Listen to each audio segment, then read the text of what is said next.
Salve Moçambique! Este país é nosso! Salve Moçambique! Este país é nosso! Salve Moçambique! Este país é nosso! Eu particularmente estou ansioso, estou expectante para saber qual é a linhagem ideológica, qual é a linha ideológica do partido Anamola. Eu não sei, provavelmente vocês também não sabem, então vamos cá saber porque Venâncio Mondlane explica na primeira pessoa. Então vamos acompanhar. Aliás, subscreva o canal se ainda não é subscritor, partilhe com 10, 20 ou 30 pessoas, se puder, para que a mensagem chegue para mais pessoas. E dê o like para que o YouTube possa distribuir este vídeo para mais pessoas. Qual é que é a vossa linha ideológica? Então nós preferimos não fazer muito esse debate, mas dizer quais são os valores que nós temos. Qual é que é a doutrina social do Anamola, a doutrina social e política do Anamola.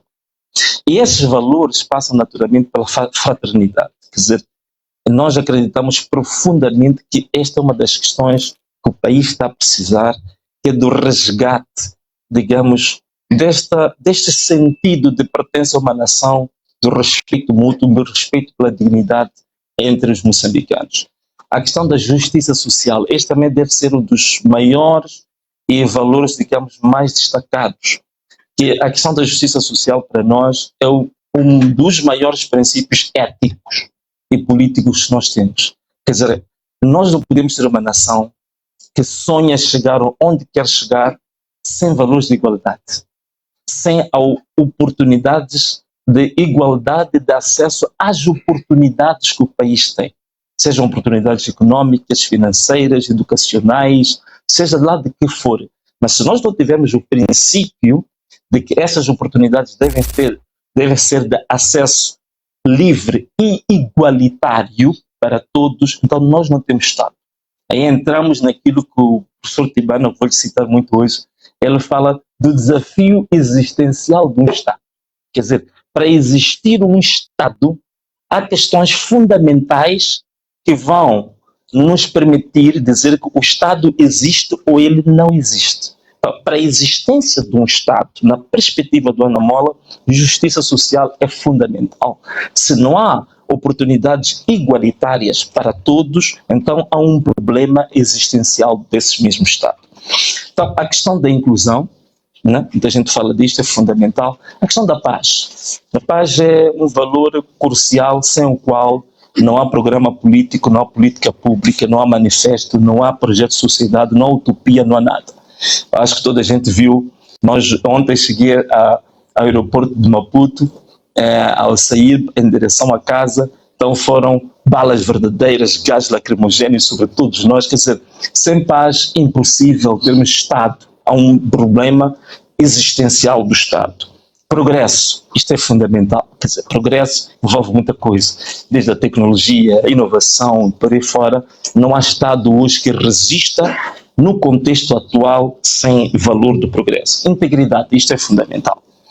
Numa reunião, simpósio do CIP, que se fazia uma pergunta, o que é importante para se acabar com a corrupção em Moçambique? Disse, bom, antes de mais, é que a liderança, ponto número 1, ela própria tem que ser íntegra. Se tu tiveres umas fortes, boas forças de defesa e segurança, um quadro legal contra a corrupção muito forte, instituições fortes, mas se não tens uma liderança íntegra, acabou.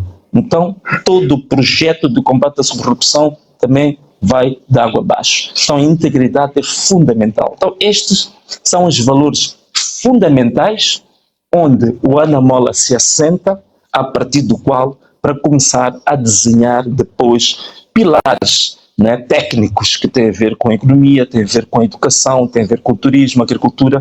Então, tudo que a gente disser, tudo que nós formos a defender depois, tem que estar fundamentado nestes valores que aqui eu disse.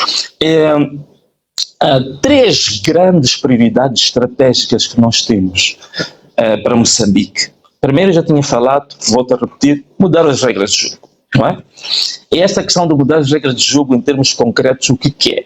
Bom, nós estamos a falar de normas, né? Estamos a falar do quadro legal, do quadro normativo, em termos de política, uma nova Constituição, termos um novo sistema eleitoral, temos uma reforma fiscal, portanto, esta que é, digamos, estamos a falar aqui, mudar as regras de jogo, estamos a falar exatamente disto.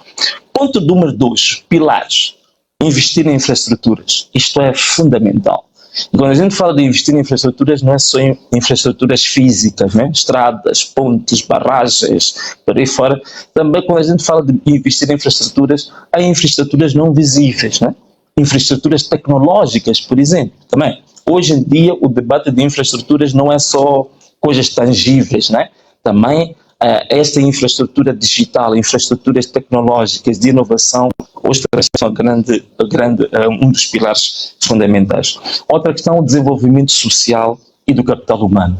Estes 3 pilares, vamos dizer assim, depois dos valores, né? Se a gente quiser fazer uma construção de um prédio, depois de uma fundação que é dos valores, podemos dizer que temos as paredes, né? Destes 3 pilares que eu disse, e depois vamos ter a cobertura da casa, onde vira as áreas programáticas fundamentais para o desenvolvimento do país. Quais são essas 6 áreas para nós? Que é, primeiro, a reforma do Estado. 2, desenvolvimento sustentável da economia. 3, desenvolvimento do capital humano e social. 4, promoção da paz, da concórdia e reconciliação nacional. 5, modernização da defesa nacional, da soberania, da segurança pública e o combate ao crime organizado. 6, é o reposicionamento nas nossas relações com o resto do mundo, ou a nossa visão de política externa, né? Ou a visão de opções de relações diplomáticas. Portanto, estas é que vamos dizer que é a cobertura, né? Depois da fundação dos valores, as paredes com estes pilares, os 3 pilares e a cobertura com as áreas programáticas de atuação, né?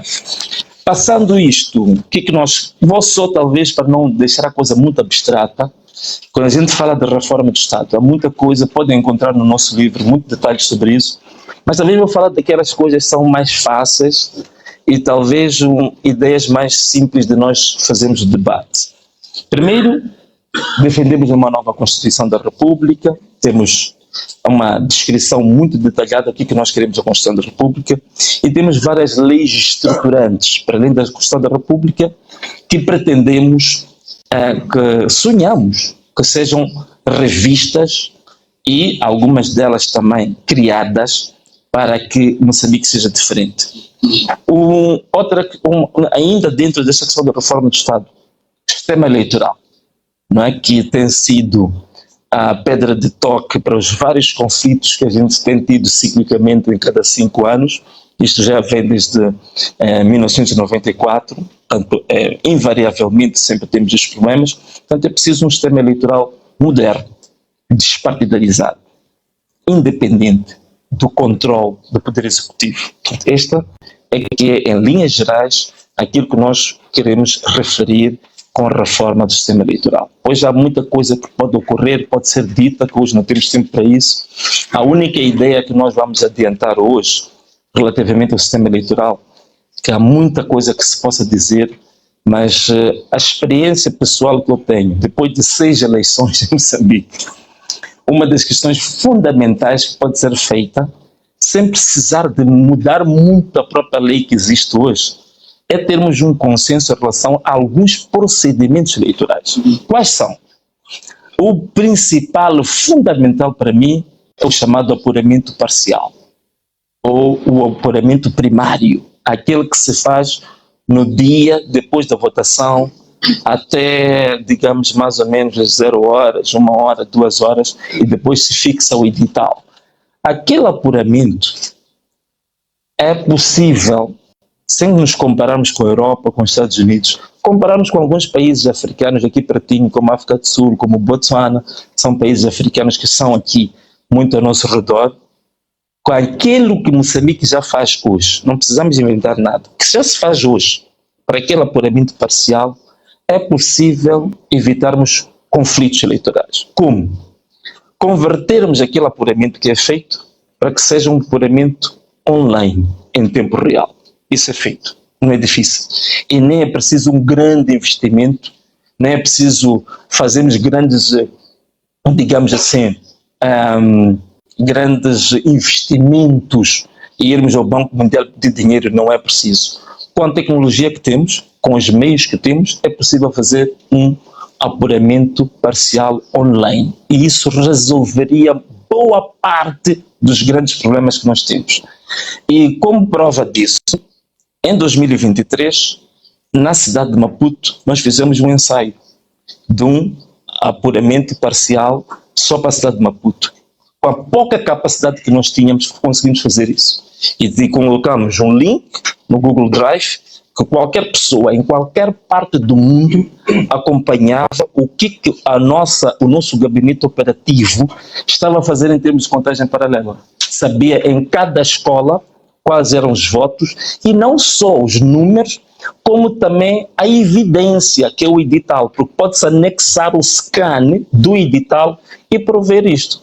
Você está a estudar, está nos Estados Unidos, em tempo real, o resultado da usina, de cada uma das salas de usina, você vê naquele momento exato em que o resultado é lançado ou é concluído. Isso é possível, sem precisar Banco Mundial, sem precisar FMI, sem precisar de grandes alterações à lei eleitoral. Isso é possível. Só precisamos de vontade para avançar, para ultrapassarmos os problemas eleitorais. Já ouvi alguém aí num distrito a dizer: mas por que em Moçambique sempre temos problemas depois das eleições? Bom, o problema é que essa pessoa só fez a pergunta, não veio com proposta. Então aqui estou a deixar uma proposta concreta para que os tais problemas que vêm desde 1994 possam cessar nos próximos tempos. Bom, isto tem a ver com a questão da reforma do Estado, do novo sistema eleitoral que nós queremos. Também outra questão, só para terminar, a reforma e planificação econômica. Portanto, estou a falar das áreas programáticas, né? A reforma e planificação econômica e do sistema fiscal. Portanto, nós trouxemos uma ideia que houve críticas, porque dissemos que era descentralização fiscal ou descentralização orçamental, né?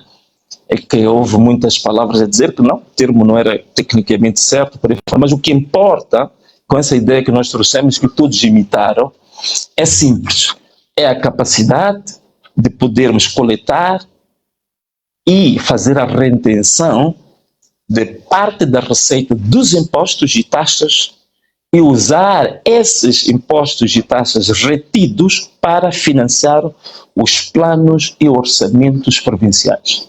Isso é possível. O cálculo que nós fizemos, só na indústria extrativa, são mais ou menos 15 impostos, dos mais importantes. Desses 15 impostos, dividimos em duas partes. Quais são os impostos que podem ser considerados como impostos soberanos? Portanto, são aqueles impostos que têm que ir para o governo central, porque são estes que depois vão financiar o quê? A defesa, não é? Vão financiar os tribunais, questões de soberania. Estes impostos têm que ir para o governo central. Mas há que impostos que são impostos locais. Por exemplo, imposto sobre a superfície. Esse é um imposto local. Estes impostos podem ser retidos na província e aplicados diretamente nos planos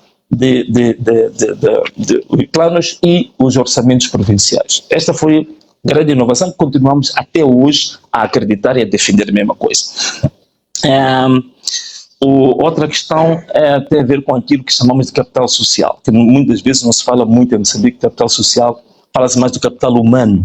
E a ideia que nós trouxemos do capital social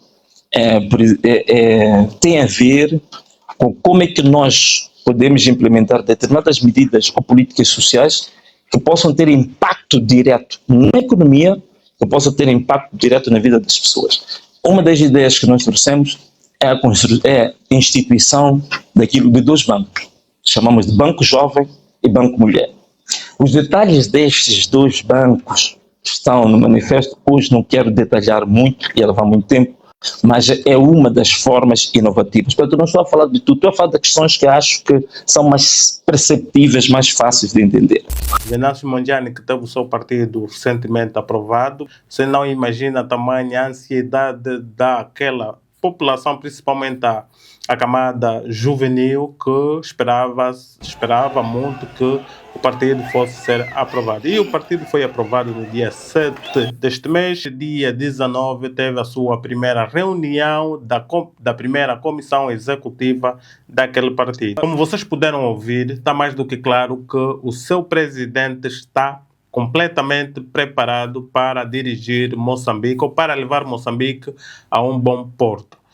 E eu sei que os jovens estão todos com Venâncio e o seu partido é novíssimo, está apenas desde o dia 7, a data que foi aprovada ou reconhecida. Hoje foi a comissão, foi a primeira comissão executiva do seu partido e que está com bastante vigor e projetos bastante promissores. Eu acho que tem futuro porque, para além de ser um partido novo, é um partido que alberga, mesmo antes da sua existência, muitos jovens. Quase que a camada juvenil moçambicana está com Venâncio Mondlane. E não poderia ser ao contrário, não poderia ser diferente que nesta altura que o partido foi aprovado, que não tivessem então num bom porto.